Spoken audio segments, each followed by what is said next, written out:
Itself is manufactured by Boeing, supersonic all-weather strike fighter, Mach 1.8. Yeah, right, when you start talking about hanging bombs and stuff on the wings, but it'll go pretty fast for you. Yep, so there's your front and wrap around here.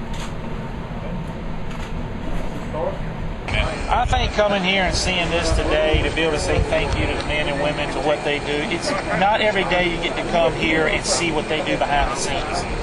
And, you know, we sometimes Americans take things for granted. I think we take freedom for granted sometimes. I don't think we tell these men and women enough thank you for what they do and putting their lives on the line.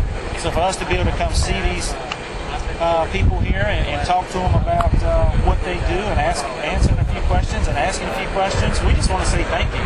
Job well done. Thank you for our freedom. And Godspeed.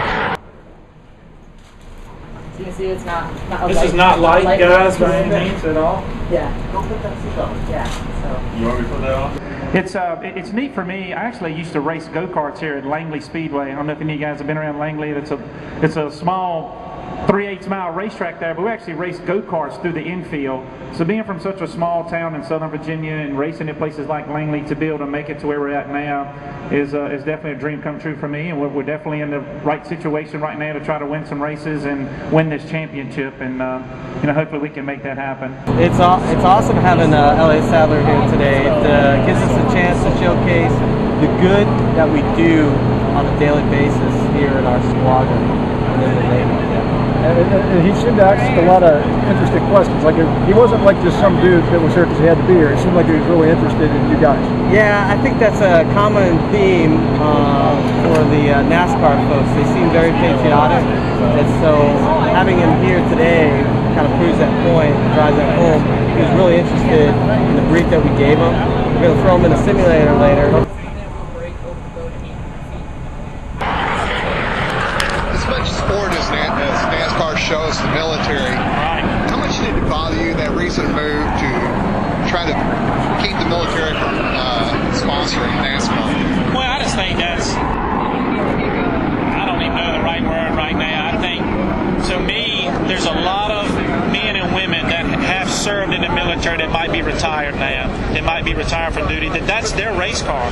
You know, that Army car is their car, and that's something they can hang on to.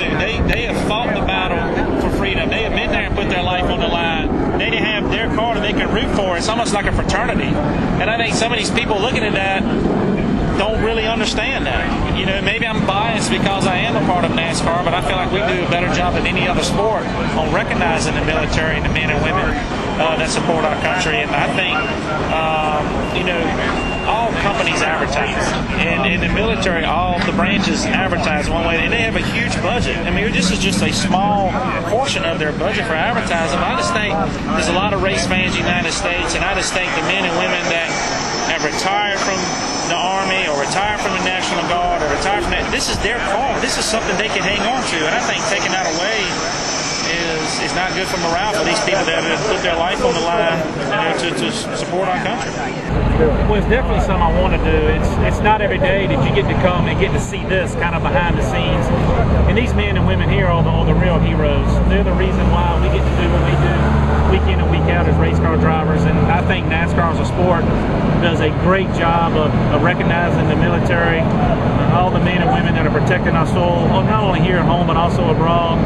And what Richmond International Raceway is doing with this military ticket is unreal. I think that goes above and beyond. They don't have to do stuff like that. Well, they can go on RRR.com and they can get tickets to the race, whether it's a nationwide race on Friday night or a Sprint Cup Series race on Saturday night, at a very reduced rate. And I think that says a lot for what Richmond is saying about our men and women and our troops.